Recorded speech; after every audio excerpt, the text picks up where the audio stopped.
Well, I finally get to do a midwinter project to kind of kill some time before spring kicks off. I took a full year off of prospecting. We just wanted to do some camping and kind of check some new areas out. So hope to get back at it again this spring for a couple trips. I had originally built an extension for the 8-inch Highbanker right there. I just used a 30-inch sheet of aluminum, something that I could get on my personal brake, but I've been using the big Highbanker, but it's so big, so heavy, and you need 2 pumps to run it. I want to have something that I can catch the same volume of concentrates with and recover hopefully as much gold with a lot more maneuverable Highbanker to carry around. So I'm taking my 8-inch greywolf Highbanker. What I did so far is I replaced the spray bars in it, so there'll be just one stream of water coming out here. Be a nice big pool of water to wash the rocks, and then I might put a clay claw in here that it could hold. I can dump a bucket of gravel in and it'll hold it in place so everything gets washed really good, and I can lift it up and it'll fall out the back. I had to raise the whole Highbanker up 3-4 inches just to get the height I need for the length of the extension. It's going to be a 5-foot extension, so I'll use those legs there, and I'll just bump them all down one hole. So I went and got the extension professionally built.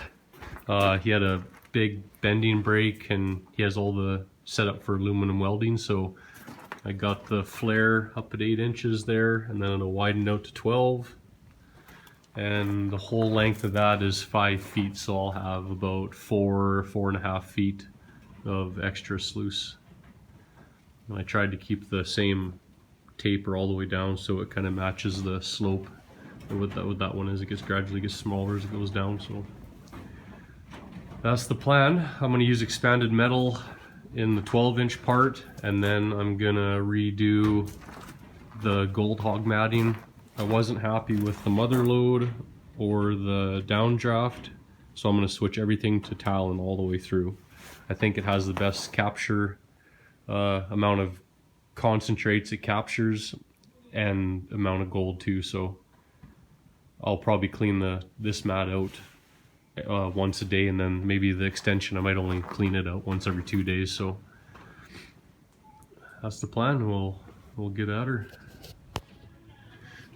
First thing that I'm gonna do is the overlap here where the two meet. You got this diamond checkered that they protrude out a little bit, so I took a Sharpie and I marked it all the way around the bottom, and I'm gonna grind off this part where these checkers, so it'll make it a little easier to slide on and off, and then you'll get a tighter fit underneath here, less chance for water to get underneath of it. So that's it, what it's kind of gonna look like there. She'll be a long one for sure.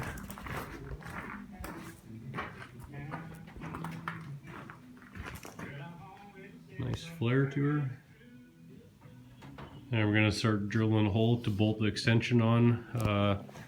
Make sure you place a dot halfway in between for the dead center of the 12-inch run. And then I have another dot right here. Black dot catches the middle of it. I also measured the middle of the 8-inch part. There's a black dot, catches the middle of it. So center line's the same all the way through. You're gonna have a nice even water flow. Your water's not gonna deflect off of one side because your chute could be offset over this way 1 inch. So yeah, you always wanna make sure it's nice and lined up. So we're ready to start drilling.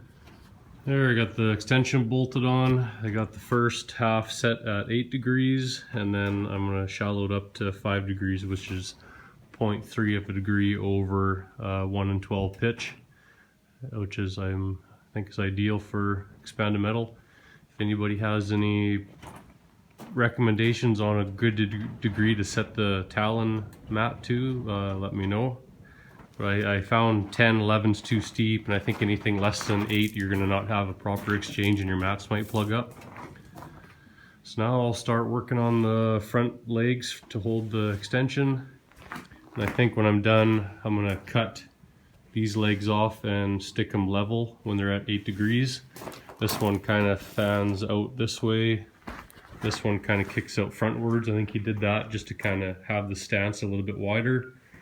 But I'm just trying to think what might look the best. I think I'll just plan to have all 3 sets of legs just straight up and down level.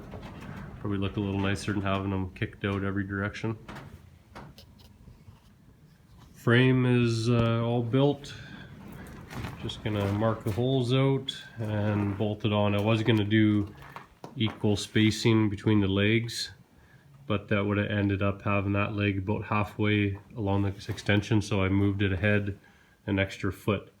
So we'll have it right here, which will give a lot of room for when the water spills over, it won't undermine your legs. And yeah, we'll get her screwed on here and be one step further. Well, I'm all done work for the day. It went really good. Yeah, got the extension bolted on, got the legs finished. So that's how all the legs are going to be, nice and straight. And these ones here, them ones are tilted forward and those ones are kind of tilted back, so I'll cut those off and straighten them out. Got that set at 8 degrees, extensions at 5 degrees, and then I built the little rubber dampening mat there. Catch all that surface floating flower gold and hopefully kick it back down into the riffles and smoothen the water out. Turned out really nice. And I wanted to use the original holes I had to bolt the extension onto it. So the only thing I don't know is that I see this line right here where all the water is flowing in the past, and it's pretty close to right there, so I'm hoping that this is enough of a gap that the water will be able to get underneath without hitting over top of it.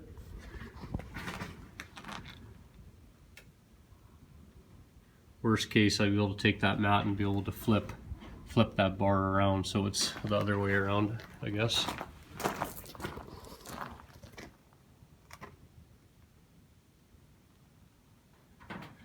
So yeah, next will be the sluice runs, and